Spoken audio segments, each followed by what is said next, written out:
Hello? Hello? Podcast Network Asia.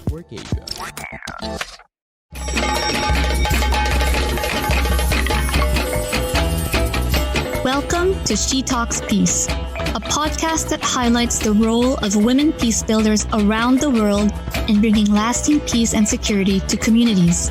Eavesdrop on their communities and get to know their stories. From the Philippines to Malaysia, from Indonesia to Palestine, from Myanmar to the United States. Their dreams and hopes for a world without violence and a world where every woman and girl can be whoever she wants to be.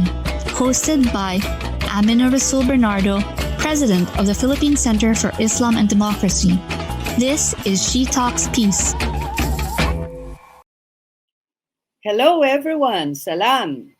Welcome to She Talks Peace.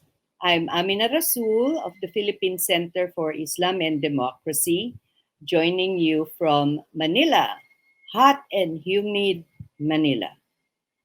But you know, dear listeners, what's really getting hotter and hotter is the situation in Iran. In the past weeks, we've been getting a lot of upsetting news from Iran over the death of a 22-year-old woman, Masa Amini, who died in the custody of Iran's morality police for allegedly wearing a hijab, a headscarf, in an improper way, meaning to say that her hair was showing under the headscarf. And those of you who have been following the news know that this has sparked mass protests for women's rights in Iran.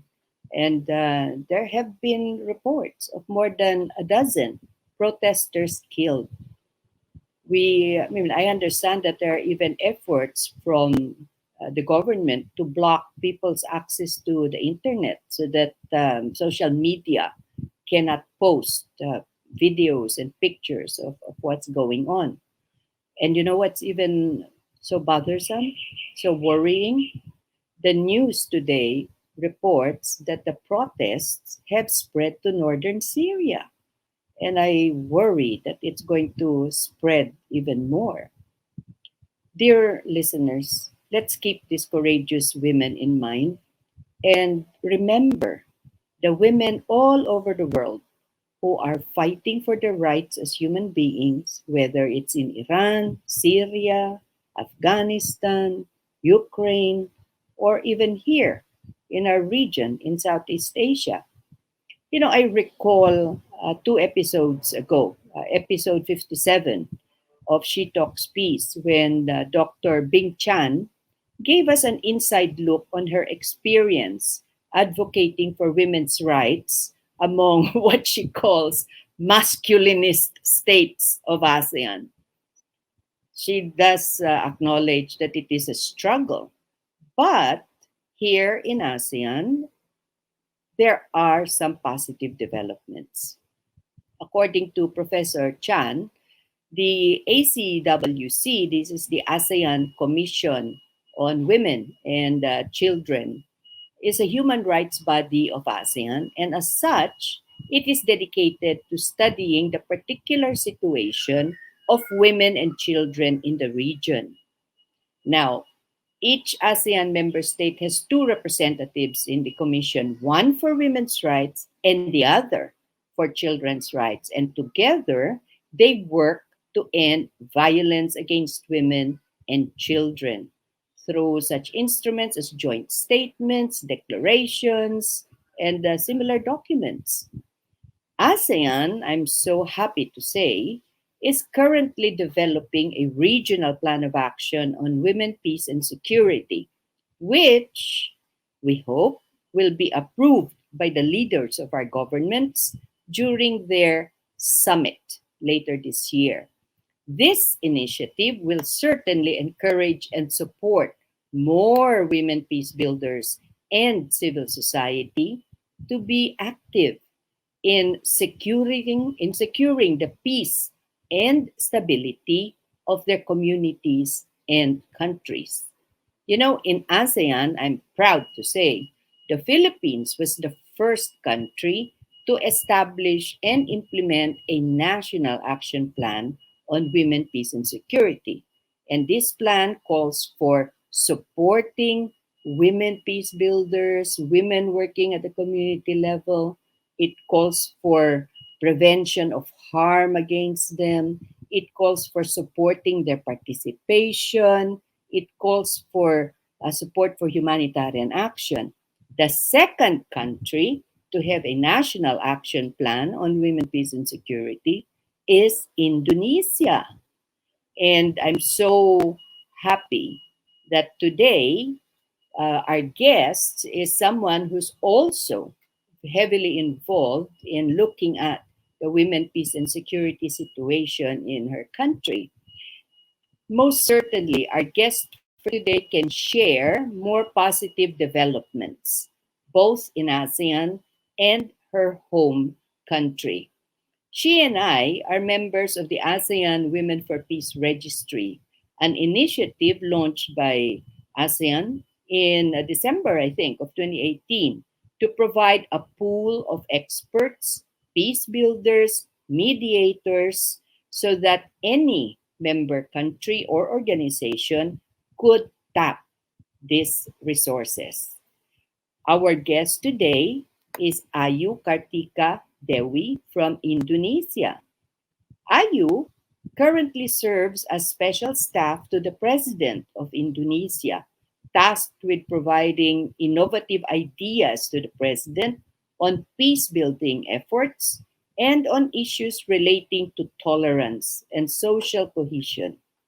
She currently works as the managing director of Indica Foundation, a foundation which focuses on creating impact in peace education, a subject that I'm so interested in, and character building.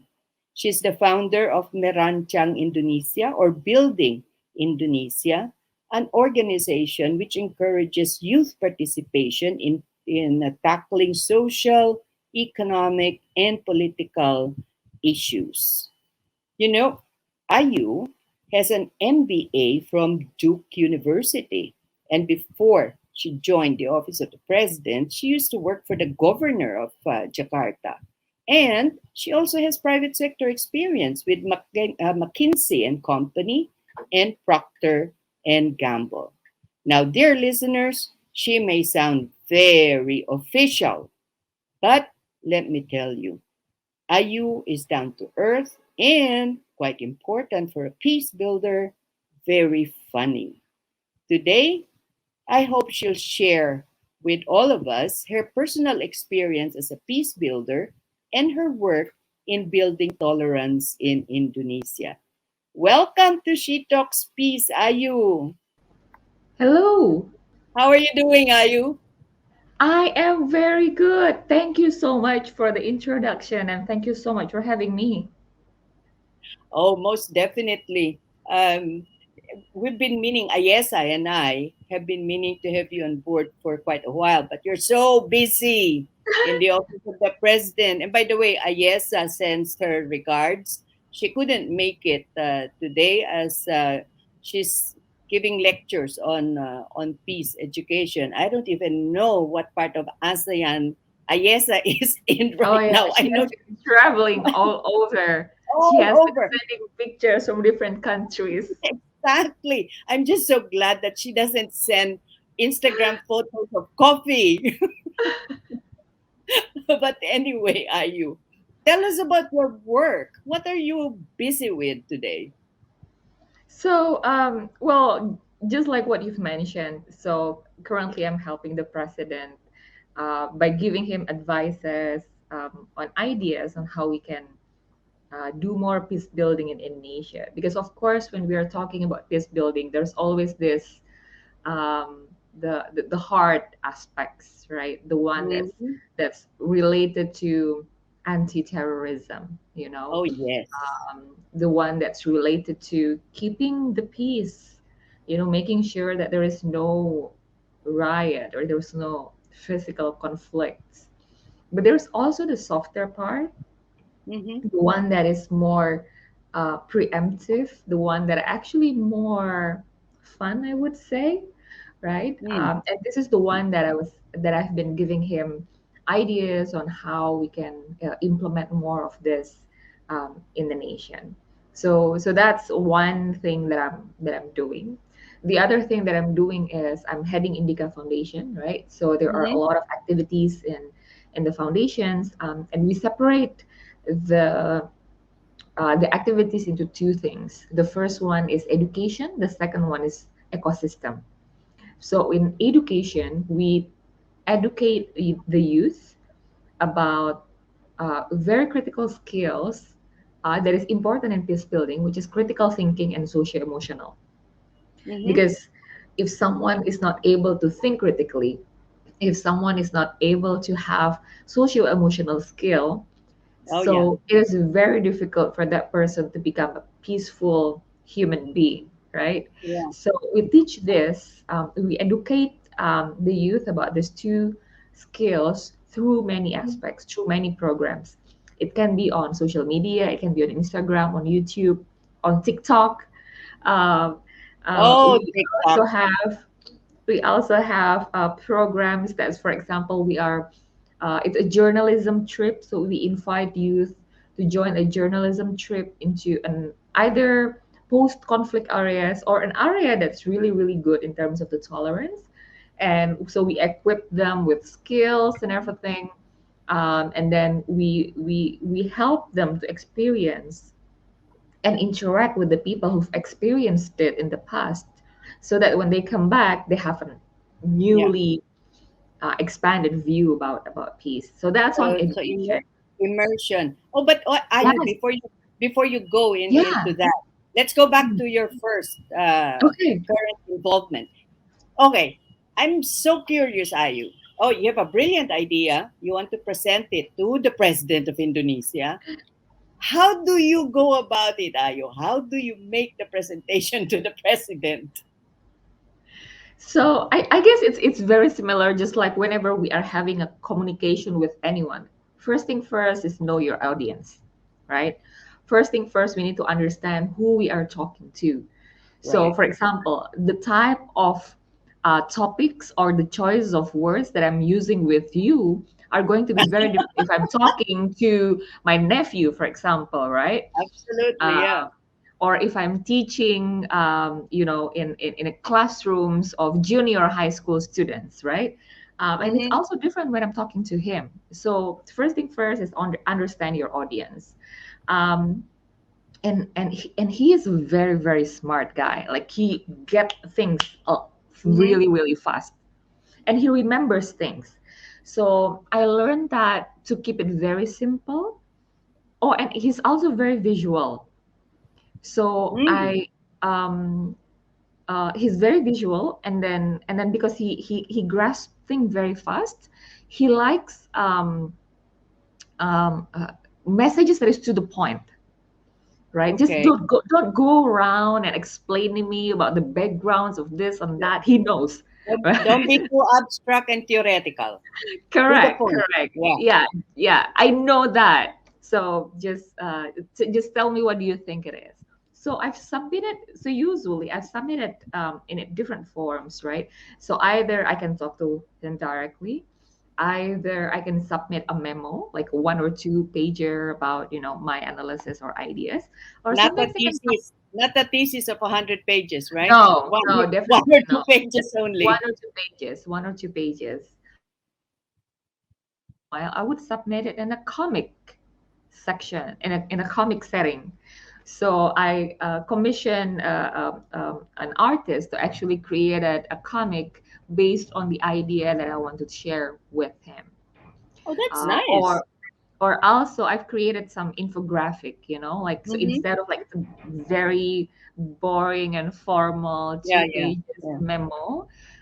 Sometimes I format it in an infographic. Mm-hmm. Um, yeah, because like everyone likes visuals, right? We like visuals. Mm-hmm. Oh, yeah.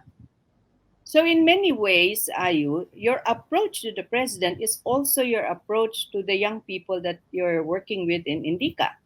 Hmm. You get The to know basis them is first, right? yeah, yeah, exactly, exactly, exactly.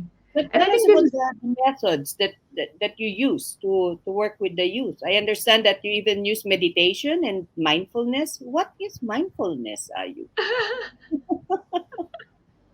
all right. So mindfulness is basically something that I recently picked up from a mentor. So, Mm. and when I said recently, it's actually 4 years ago. So I was introduced to someone who eventually became my leadership mentor. And then without me knowing, he's actually a very avid meditator and he learns Mm-hmm. mindfulness. So a lot of the things that he taught me was mindful leadership practice. Mm-hmm. So he started to teach me about, like how to do meditations, how to be aware about what we are saying, about what is going on in our head, about what movements our body is making, what actions do we take if there is this particular triggers. And initially, I did not understand what he was talking about, like, what do you mean by being aware? What do you mean by being present? I don't understand any of those words. I thought I speak English, but I don't understand. Um, but then I realized that it's a lot of what we are thinking and what we are doing and what we are saying. We're doing that by impulse. We Yes. don't really Yes. realizes what we say. So sometimes, for example, the words that we say, sometimes we say or are, or what does it mean, what, like some filler words that sometimes we don't Mm-hmm. realize. We say it, but we don't intend to say it, but we say Yes. it. Yes. Or the actions that we do sometimes when people talk, they move their hands, or sometimes when we are angry, we No.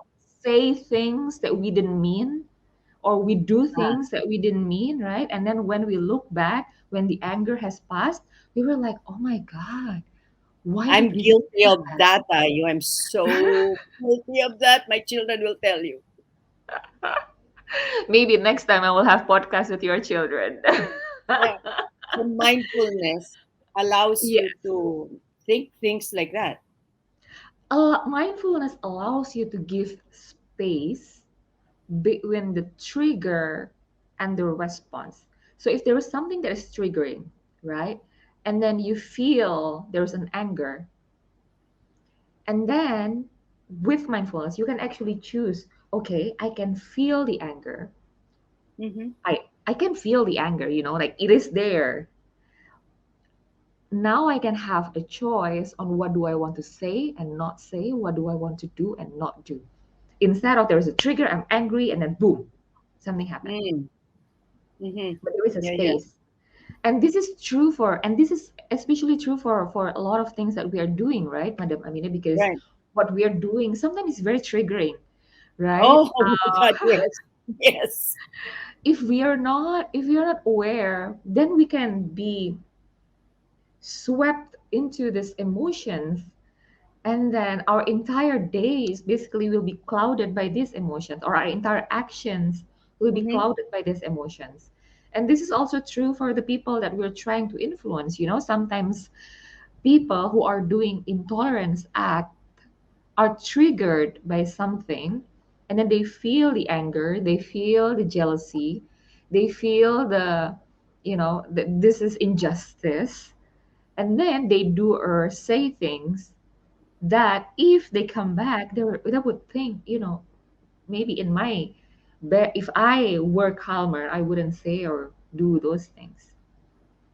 Are you're talking about mindfulness. It has always struck me Mm. that among our ASEAN neighbors, Indonesians are probably uh, maybe genetically more mindful. In Mm. in all of my interactions with our friends, our colleagues, and our partners, you seem to have this characteristic of being more in a listening mode before saying something or doing something. And do you remember many years ago? when there were some demonstrations which actually created some violence. The Ahmadiyya, this sect that's not accepted by most of us in the Sunni faith, and leaders, major religious leaders of Indonesia from Muhammadiyah and Nadlatul Ulama came out, had a rally to defend the rights of the Ahmadiyya, even though both Muhammadiyah and Nadlatul Ulama disagree completely with the teachings of the Ahmadiyya. So this kind of mindfulness, Ayu, is this one of the reasons you think why there seems to be stronger social cohesion in Indonesia, or is it something that your government is purposely, uh, you know, moving on, getting people to become more pluralistic? Yeah. I think it's combination of both.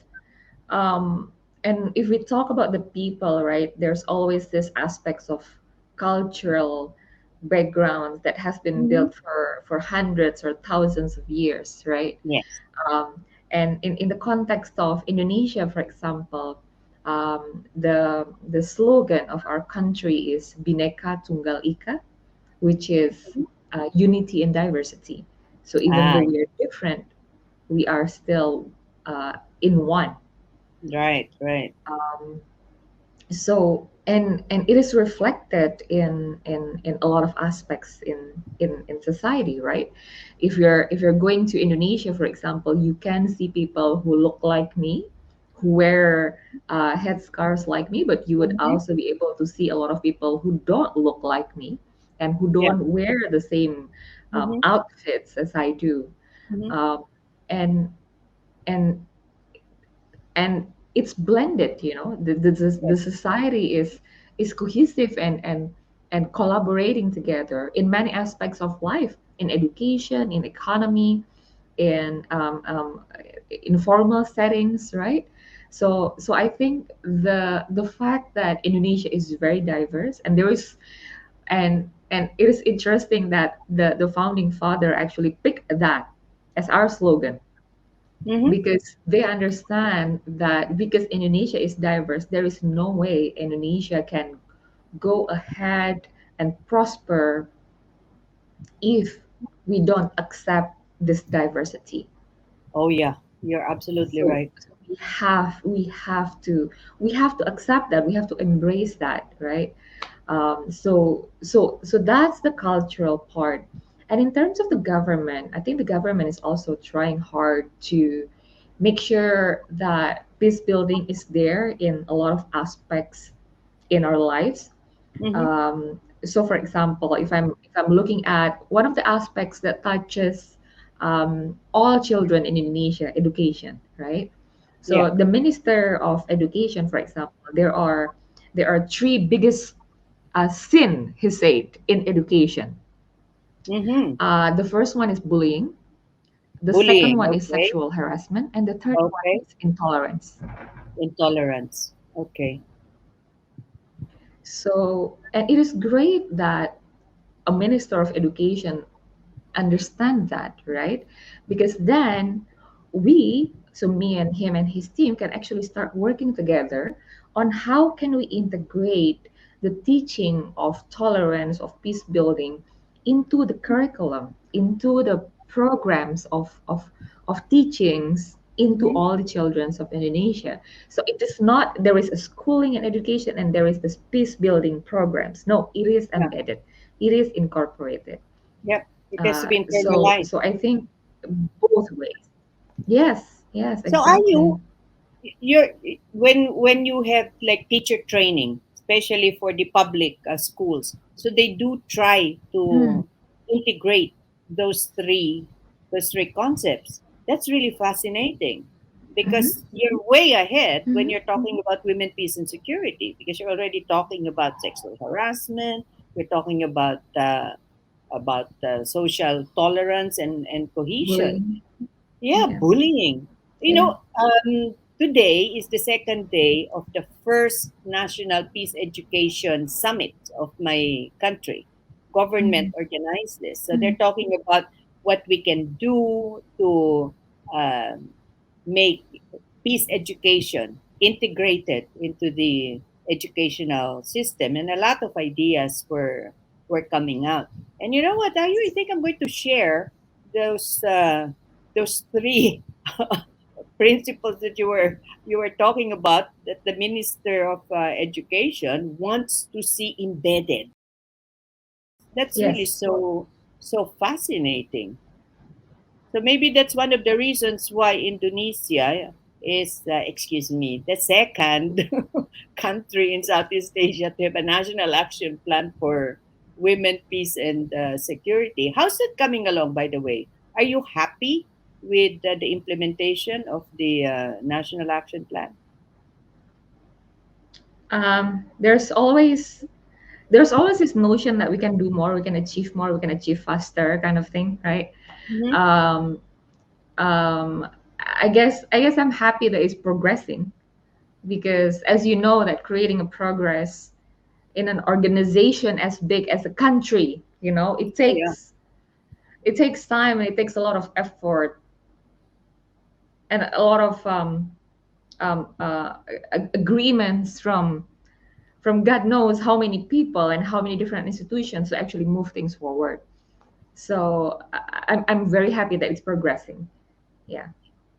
Your government really engages civil society a lot, right? Not just Mm. for peace building and women empowerment, but very active groups in the area of prevention of Mm. violent extremism. Are you also involved in that? Are you? So using a different hat, yes, Mm-hmm. using a different hat because currently I'm usually when interacting with the government side, I'm more using the hat of the staff of the president, right? Mm-hmm. um, but even since before, I've been interacting, yes, with them in terms from the CSO, using the CSO hat. So yeah, With um, Indica. with Indica and with the previous organizations that I started as well, Sabang Merauke, the student exchange program. Mm-hmm. So yes, and what I really really appreciate, and this is something that I think have been it implemented really really well by the government, is that the the the involvement of the CSOs are Yeah. not just a ticking the box exercises. Oh, good. Yeah. So the CSOs are truly involved since the very beginning when the government are looking for solutions, right? Mm-hmm. Because sometimes the existing problem has already a solution, but the government need to actually intervene to facilitate to make the Mm-hmm. solution can be bigger, faster, more efficient, more effective, right?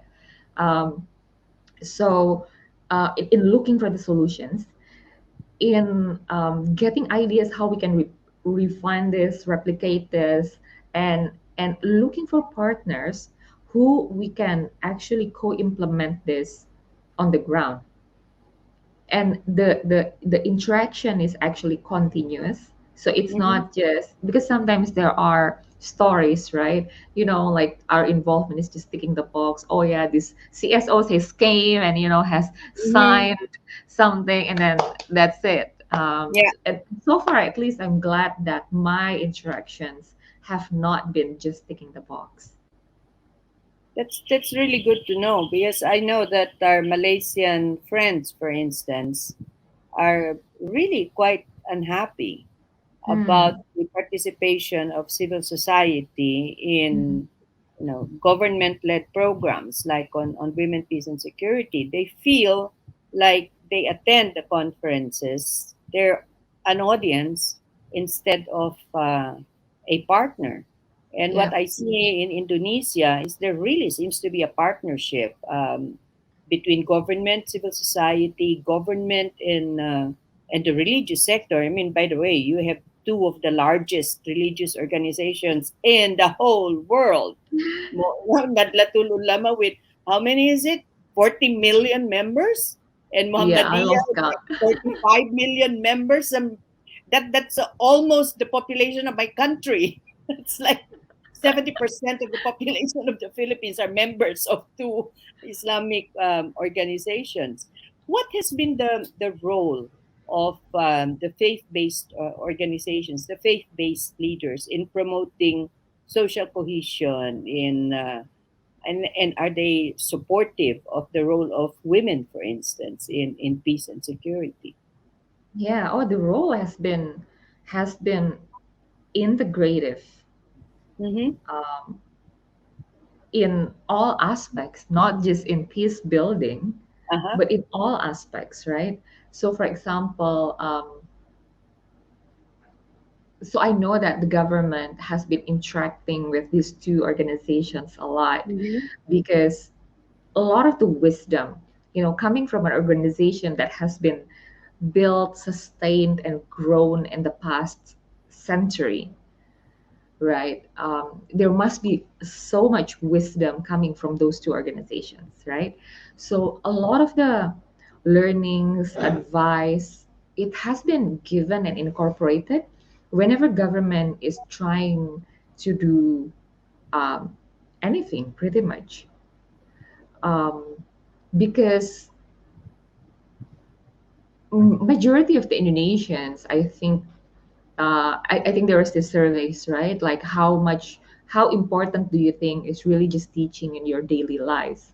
And Uh-huh. majority of Indonesians actually think that it is very important on what are the type of food that we eat, what are the type of clothing do we eat, what are the type of schools that we put our children to. Um, so a lot of these aspects are playing role in our lives. So these two organizations plays a huge role in shaping the direction of the country in a better way, right? So so for example, when let's go back to the example of the Ministry of Education. Mm-hmm. um, Before we develop the roadmap for education of Indonesia, we Uh-huh. interact a lot with these two organizations and seek for their feedback. Is Right. there anything else that we miss? Because we are sure that there are a lot of, as I mentioned before, there's a lot of wisdom that has been stored, of course, Oh, in the oh. organizations and in the people who are running the organizations. So by doing that, actually, not only, and again, this is not a ticking the box type of Mm-hmm. process, right? Because there are a lot of collaborations, not just attending as an audience, right, but Mm-hmm. also creating this process and programs long term, even until now when when the program is already running and happening, and seeking for inputs on how we can refine and improve this along the way. So the the involvement has been very, very critical, and especially if we are talking about peace building, right? These two organizations are very moderate and very, very looking into unity and diversity Yes. kind of Yes. attitude. Even though even though of course this is true in many aspects of life, and true also in the aspects of when we are practicing our religion, there must be different opinions, right? But what is great about these two giant organizations are they they believe that respecting different opinions are part of practicing the religion. Mm-hmm. So even though there are some aspects that are we have a differing opinions, Right. it is my responsibility to protect your right to exercise your opinion. Right. Right. And, and if we can if we can make sure that all Indonesians practicing this, and hopefully like all people in the world, regardless of whatever the religion, right, believing in this, I think the world will be a much more peaceful place, don't you think? Absolutely. I mean, then again, we go back to your your discussion about mindfulness. So our religious leaders seem to really have internalized that. They're very Mm, mindful. They're mm, very respectful. They listen. And I wish we could export that to the United States, to the Bible Belt. That's all I can say about that, Ayu.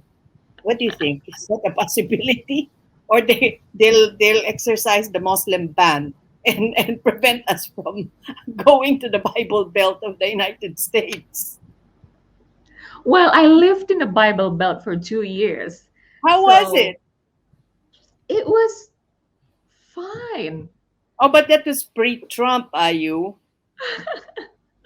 They were very different then. It can be different. It can be different. And the fact that I lived in the campus setting, society, and I think that would create some difference as well. Yeah. But let me share you one anecdotes, right? And of course this is we hear this kind of stories from different places of the world where the Hmm. majority actually facilitate the minority in exercising or practicing their beliefs. So in the campus there is no mosque, right? Hmm. In the campus there is no mosque. There was this one beautiful cathedral chapel, um, and during Friday prayer, the noon prayer for the Muslims, we have to go somewhere, right? And actually, Right. we can go to the chapel, and Yes. in the basement, there's this beautiful area, big area, Hmm. that every Friday we use it for our Muslim Friday prayer in the Hmm. chapel. Hmm. So, and I think this kind of stories, we shouldn't forget about it. I think it's easy to think that, like, oh, in this area and this era, it's always all bad. I wouldn't say Hmm. that. Yeah. Like there's And, always this beauties and people who are having a big heart, and understanding that we have a differing opinion on how do we were practicing our beliefs, but I respect that, I facilitate and I protect your right to exercise mhm. it. I certainly hope that the progressive thinking of Hmm. the religious leaders of Indonesia, and would you believe Singapore? I mean, they're pretty amazing also in Yeah. the progressiveness of their Islamic thought, Hmm. especially when they look at issues of social cohesion. And I just hope that the leaders from Indonesia, Singapore, will really step up, because I really worry, Ayu, about the strains of fundamentalist Islamic thought that's starting to enter our Hmm. region.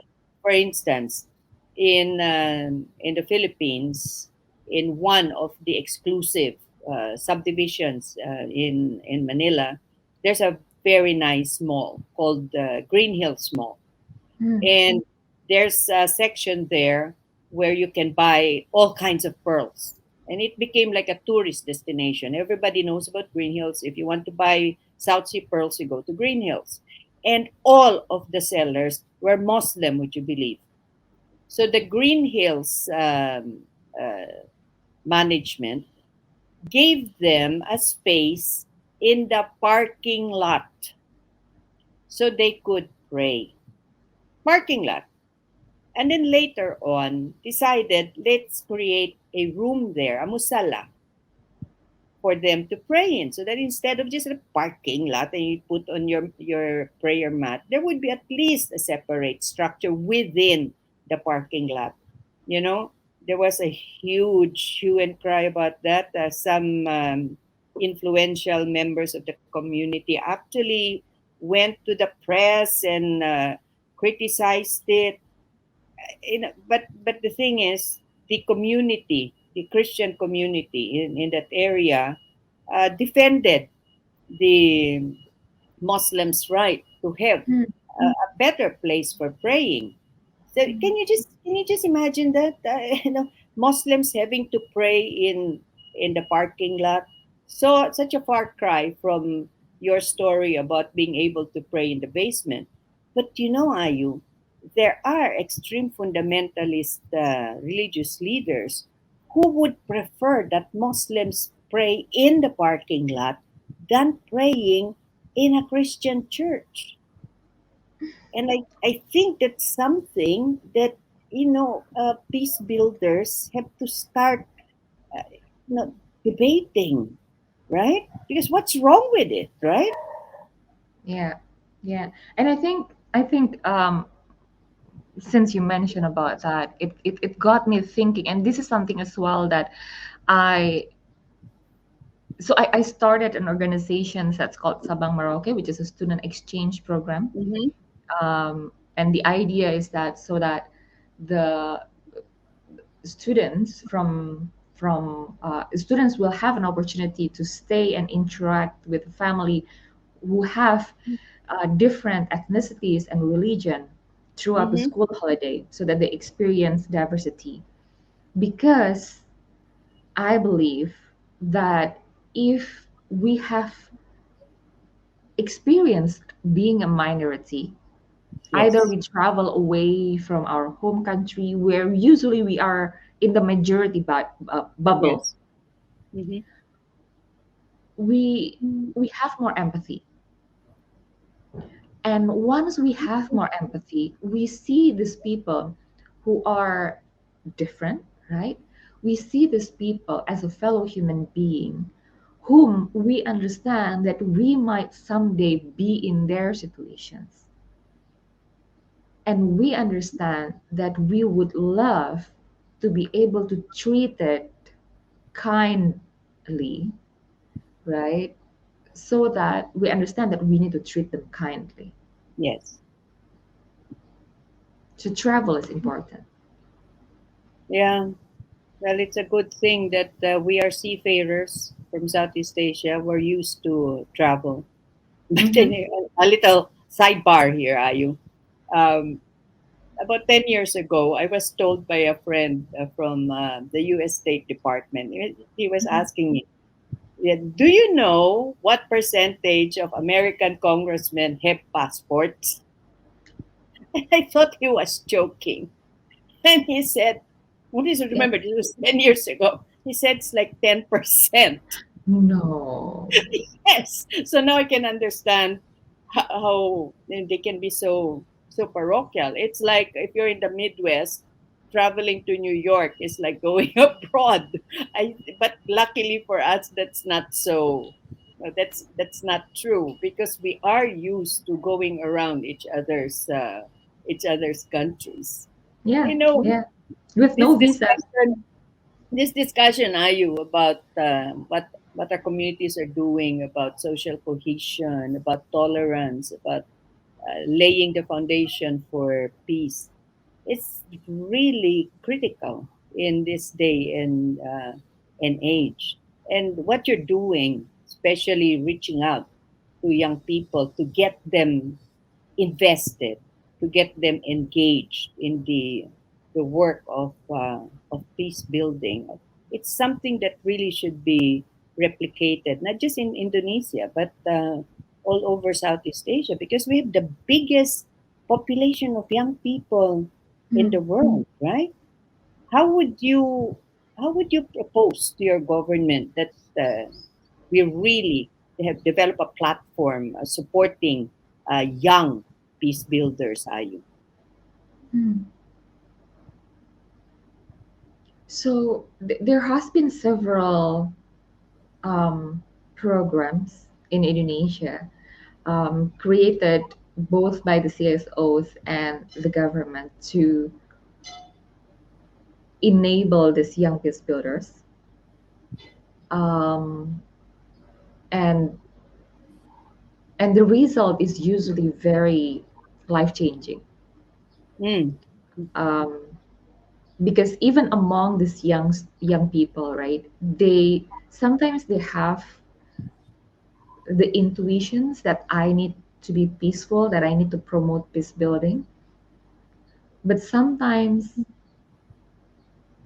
when they are experiencing something, when they are, for example, interacting with people who are different, when they started to work together with people who are different, when they started to be exposed to various intolerance acts around the world, and then they truly then can see, oh my God, my intuition was right. Mm-hmm.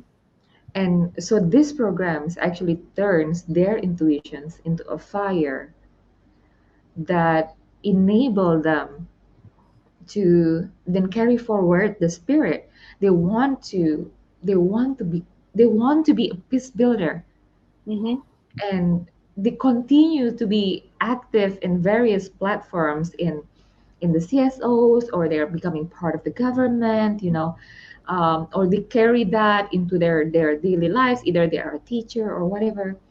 And and what I would propose is that this kind of platforms needs to be continued, needs to be expanded, not just in Indonesia, but also in all over ASEAN, and even all over the world. Mm-hmm. Um, because we talked a little bit before that travels is important, because it's not just about taking nice pictures in a nice place, but Right. most importantly it is interacting with people who are different, and Mm-hmm. understand that different doesn't mean I'm better and you're worst, that I'm more right and you are more wrong.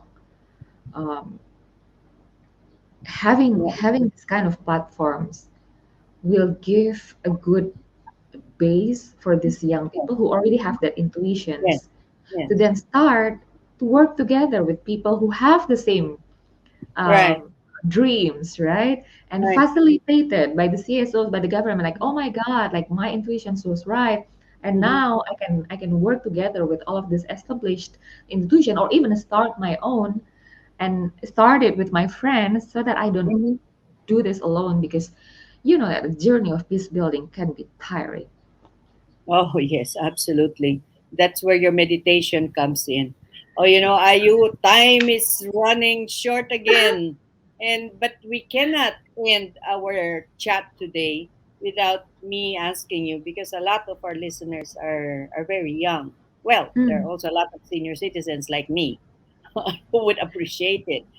But I was wondering if you could share with our listeners your lessons learned, words of encouragement, so that they can really take a look at what they can do to Right, help establish peace in their in their communities and peace in the world.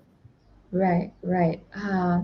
First thing first is, I think, uh, for us to create peace in the outer world, we need to be able to create peace inside. Mm-hmm. So first thing for us is do the work inside. Mm-hmm. Understand that each of us must have some trauma, some dissatisfaction about life or about someone, or disappointment that have happened in the past, but probably we still keep it somehow. Understand that and work on that, because we are if our mind is occupied with that, it's Mm. really difficult for us to be empathetic outside. Yes. So first thing first is do the work inside, so that we can have peace in our heart and mind. That's the first one. The second one is, I think, having the mindset that each of us have power. Mm.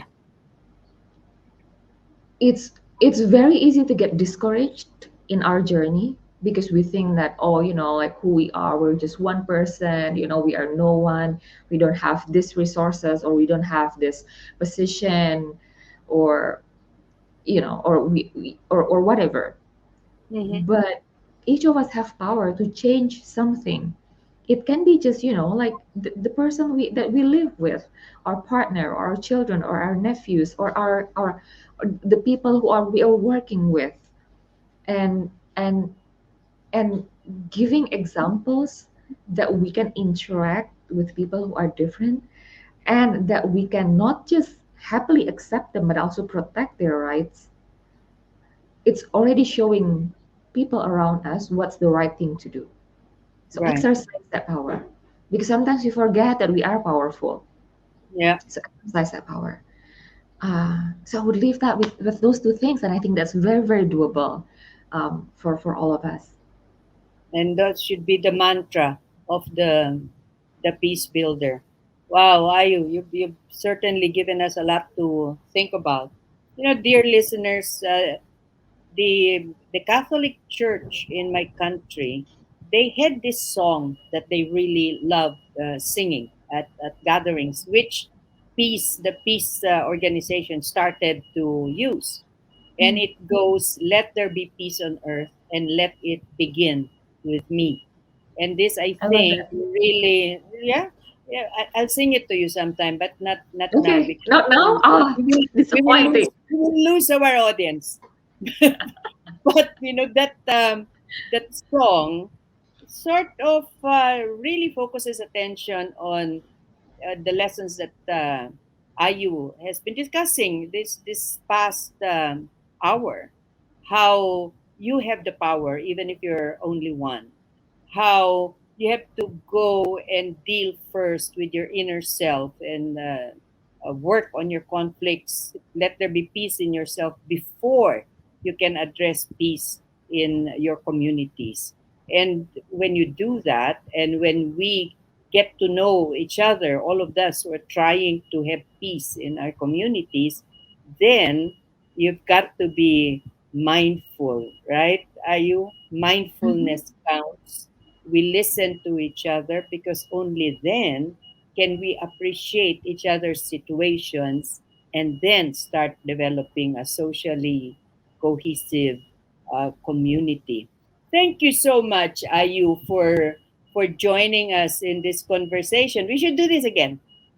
Thank you And very much for having me. And and yes, definitely. what you can do is you can teach us how to do meditation and how to do mindfulness exercises. So, my dear listeners, thank you so much for joining us.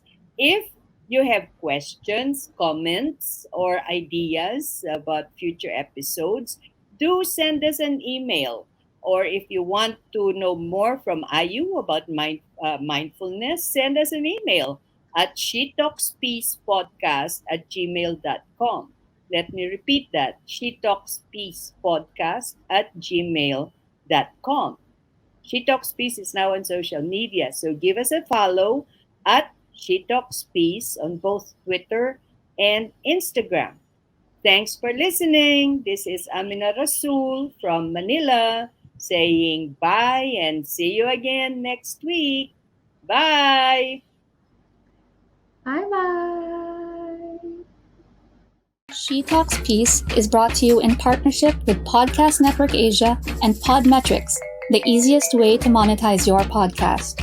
For more information, check out their website at podcastnetwork.asia and podmetrics.co.